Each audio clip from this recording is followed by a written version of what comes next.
राधे राधे सभी को। कैसे हो आप सब? आई होप सब अच्छे होंगे, सभी स्वस्थ होंगे। अभी दिन के बज रहे हैं 1:35 हो रहे हैं। और आज दिन कौन सा है विराटू? बुधवार।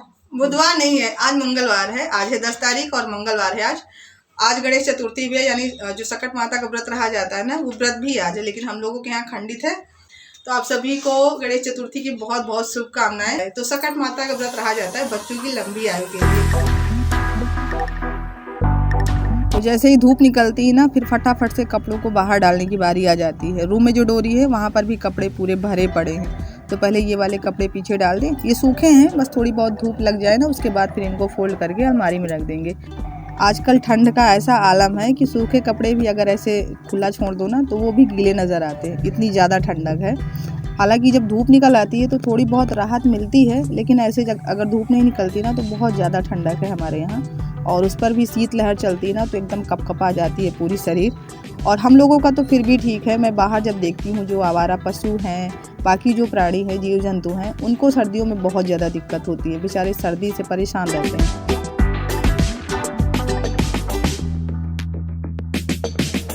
और बादल कोहरे के बीच में अगर सूर्य भगवान के दर्शन हो जाए ना, तो फिर पूछो ही मत, सारे जीव जंतु के चेहरे पर प्रसन्नता आ जाती है।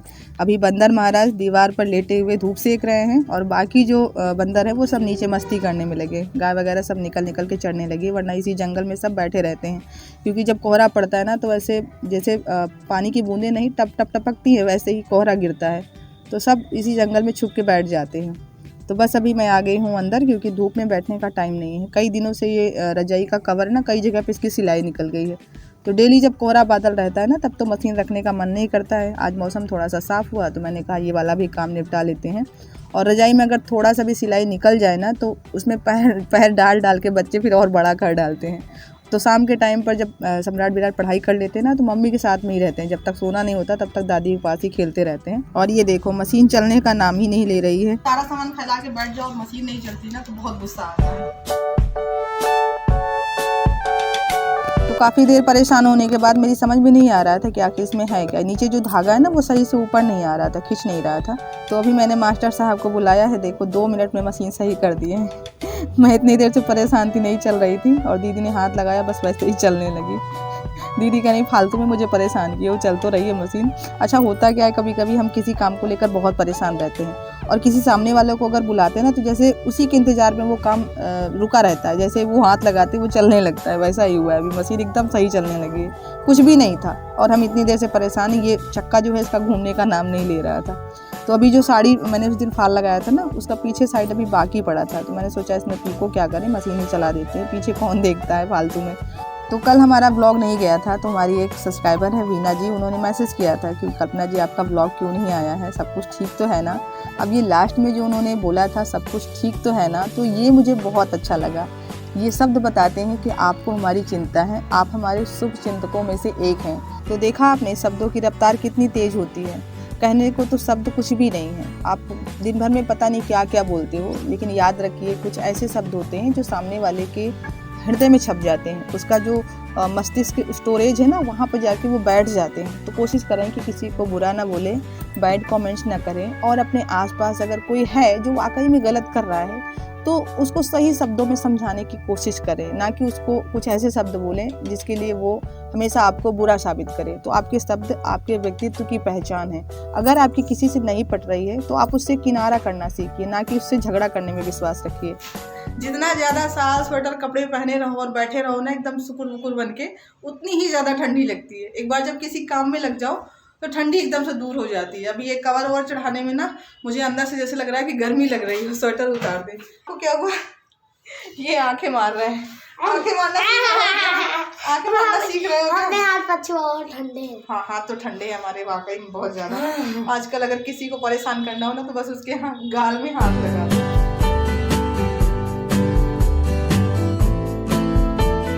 तो ये मैंने चने की दाल भिगो के रखी, सुबह में ही भिगो दी थी, तो ये बढ़िया से फूल गई है। इसको मैं निकाल के बाहर कर लूँगी। आज बनेगा दाल का पराठा, चने दाल का पराठा है ये। वैसे मटर दाल का भी बनता है, लेकिन इसका ज़्यादा अच्छा लगता है। वैसे सबसे पहले गोभी के पराठे बनने की बात चल रही थी, लेकिन इस वाले पराठे पर सबको ज़्यादा बहुमत मिले हैं। तो मैंने कहा चलो ठीक है, पराठे चाहे जिसके बने सभी अच्छे लगते हैं मुझे। तो आलू के पराठे, गोभी के पराठे, मूली के पराठे सभी अच्छे लगते हैं। और हमें देखो आज मैंने घड़ी पहनी है सम्राट की। सम्राट उस समय हाथ मुँह धुल रहे थे तो घड़ी पहना था, उसने मेरे हाथ में पहना दिया था। मुझे बड़ी हंसी आ रही है इसको देखकर। तो दाल के पराठे बनाने में टाइम सबसे ज़्यादा लगता है, क्योंकि एक बार हमें दाल पकाना होता है, उसके बाद फिर कहीं पराठे बन पाते हैं। तो यहाँ पर मैंने थोड़ा सा तेल डाला है और उसके बाद थोड़ा सा जीरा डाल दिया है, थोड़ी सी हींग डाल दी है और फिर इसमें डालेंगे थोड़े से लहसुन चाहे खड़े डालो या फिर काट के डालो, जैसे मन करे वैसे डाल दो, क्योंकि बाद में दाल पीसना है तो ये भी पिस जाएगा। और ये मैंने बड़े बड़े साबुत 2 लाल मिर्च डाल दी है। मिर्च थोड़ी सी तीखी है इसलिए ज़्यादा नहीं डालें, क्योंकि मेरे घर में सब मिर्च के दुश्मन है ना, तो थोड़ी कम ही रखती हूँ मैं मिर्च पहले से। बाद में अगर कम रहता है ना तो मिर्च पाउडर मिला देते हैं। तो बस इसमें मैंने डाल दिया है ये चने की दाल और इसमें फिर डालेंगे थोड़ी सी हल्दी, क्योंकि कलर भी आना चाहिए बढ़िया सा, और नमक डाल के इसको हमें ढकना है। अभी यहाँ पर ध्यान देना है कि हमें दाल में बहुत ज़्यादा पानी नहीं डालना है, बस इतना ही पानी डालो जिसमें कि दाल पक जाए। अगर पहले से पानी ज़्यादा डाल दोगे ना तो ये दाल हमारी बहुत गीली गीली रहेगी, और फिर नतीजा क्या होगा समझ सकते हो। जब आप इसको भरोगे ना आटे के साथ में तो आपके पराठे फिर फट जाएंगे। तो पानी मैंने सिर्फ 1 चमचा डाला था बस पकने भर का। 2 सीटी लगाएंगे या फिर 3 सीटी पकनी चाहिए दाल, बस इतना ही। और इधर अभी दीदी कपड़े लेके आई पीछे से, कुछ सूख गए हैं कुछ नहीं सूखे हैं, क्योंकि हल्की हल्की धूप निकली थी तो वो सारे कपड़े फिर से पड़ गए हैं, जो नहीं सूखे थे ना फिर से डोरी पर डाल दिए गए हैं। तो अभी दाल में 4 सीटी मैंने लगाई है। और ये मिर्च पाउडर आया है, ख़त्म हो गया था, तो अब की बार पता नहीं कौन सी कंपनी का लाए हैं। तो इनसे पूछ रहे थे कि तीखा है कि नहीं अब की बार लाल मिर्च पाउडर, क्योंकि पिछली बार का नहीं तीखा था। तो कह रहे थे थोड़ा सा आँख में डाल के देख लो, तीखा होगा तो पता चल जाएगा। तो अभी दाल निकालने के बाद मैंने चाय चढ़ा दिया था इंडक्शन पर। सबको चाय पीने का मन कर रहा था तो चाय बन गई है, सब लोग पी चुके हैं। और विराटू को ये दाल बहुत अच्छी लग रही है तो इससे बोल रहे हैं कि कटोरी ले आओ तो दे दें, तो कह रहा कटोरी में नहीं लेंगे, ऐसे थोड़ा सा लेंगे बस। तो अभी इसको सिलबट्टे पर पीसेंगे, आप चाहें तो मिक्सी में भी पीस सकते हैं। मुझे सिलबट्टे वाला काम ज़्यादा अच्छा लगता है क्योंकि स्वाद आता है उसमें। तो यहाँ पर सिलबट्टा मैंने धुल के रख लिया है और ये फिर मैंने कच्चे लहसुन इसमें मिला लिए हैं। 10-12 कलियाँ होंगी या फिर इससे भी ज़्यादा हो सकती हैं, क्योंकि लहसुन अच्छा लगता है इसमें, तो मैंने कुछ ज़्यादा ही मिलाए हैं। आप अपने हिसाब से डालिए, और अगर आपको कच्चा लहसुन नहीं पसंद ना तो मत डालिएगा, ये तो अपने अपने स्वाद के ऊपर है। तो बस यहाँ पर अभी पीसते नहीं बन रहा था, क्योंकि ये आगे घड़ी बंधी है ना तो कलाई के पास बहुत टाइट लग रहा था, क्योंकि जब हम सिलबट्टा चलाते हैं ना तो कलाई का जोर लगता है। तो सम्राट से कहा बाबू अपनी घड़ी ले जाओ, इसको पहन के हम काम नहीं कर पाएंगे। तो अभी इसको पीसने में टाइम लग रहा था, तो दीदी ने कहा दिया हम जला देते हैं, टाइम हो गया था संध्या करने का। तो दीदी ने भी दिया जला दिया है, सबको आरती दे दी है। और अभी सिलबट्टा रखेंगे नहीं क्योंकि इसमें चटनी भी पीसनी है। तो दाल पीसने के बाद थोड़ा बहुत सिलबट्टे में चिपका रह जाता है, तो मैंने धुल के पूरा थाली में निकाल लिया है, इसको गौ माता को दे देंगे। और सिलबट्टा उठा के अभी मैंने उधर साइड में रख दिया है, क्योंकि इधर साइड में रखने पर विराटू का डर है, उधर एक किनारे रखी रहेगी तो सही रहेगा। और यहाँ पर पराठे के लिए आटा लगा लेंगे, तो मैंने थोड़ा सा नमक डाल दिया है आटे में, ये गेहूँ का आटा है। तो बस यहाँ पर हम थोड़ा थोड़ा पानी डाल के आटा गूँथ लेते हैं, और इसका आटा एकदम ढीला होना चाहिए, मतलब रोटी जो बनाते हैं ना उससे बहुत ज़्यादा ढीला होना चाहिए। और आटा गूँथने के बाद मैंने 1 घंटे के लिए रख दिया था। तो बस अभी चल रहे हैं पराठा बनाने, क्योंकि दाल के पराठे खाने की सबको बहुत ज़रूरी है।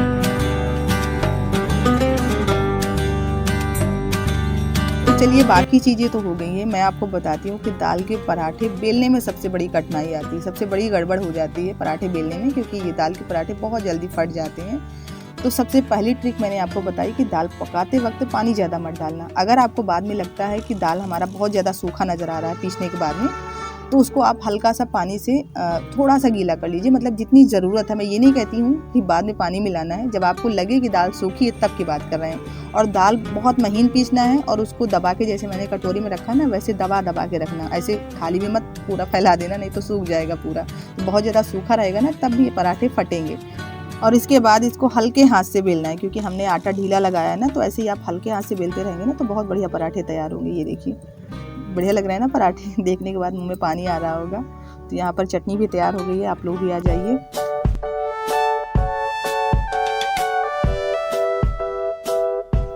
और जैसे ही पराठे बनने लगे ना तो इनकी महक आने लगती है पराठों की, मतलब तेल जब जलता है ना तो उसकी महक फैलती है। तो आज किसी को बोलना नहीं पड़ा है कि चलो सब लोग खाना खाओ, खाना बन गया है। आज सब अपनी अपनी थाली लिए खड़े हैं कतार में और सबको जल्दी है अपनी थाली में पराठा लेने की।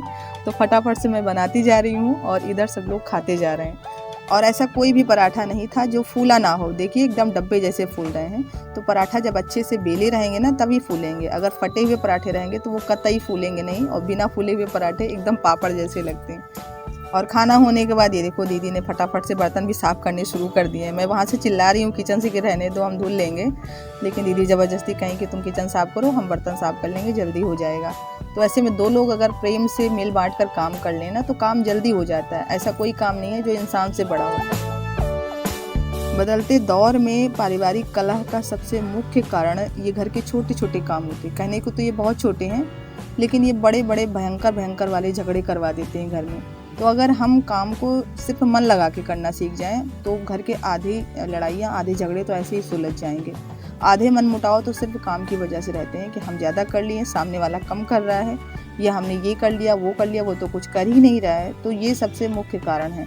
तो सब लोग, ऐसा नहीं है कि किसी एक व्यक्ति की बात कर रहे हैं, अगर सब लोग अपनी अपनी जिम्मेदारी, अपने अपने कामों को मन लगा कर करें ना तो उस घर में प्यार ही प्यार रहता है। तो अभी मुझे प्यास लगी है तो ये हल्का सा गर्म पानी रखा है, मैं इसे ही पीऊँगी। तो चलिए इसी के साथ ब्लॉग का एंड कर रहे हैं। पसंद आया हो तो प्लीज़ लाइक कीजिएगा, नए हो तो चैनल को सब्सक्राइब कर लीजिए। मिलते हैं नेक्स्ट वीडियो में, तब तक के लिए बाय बाय, टेक केयर।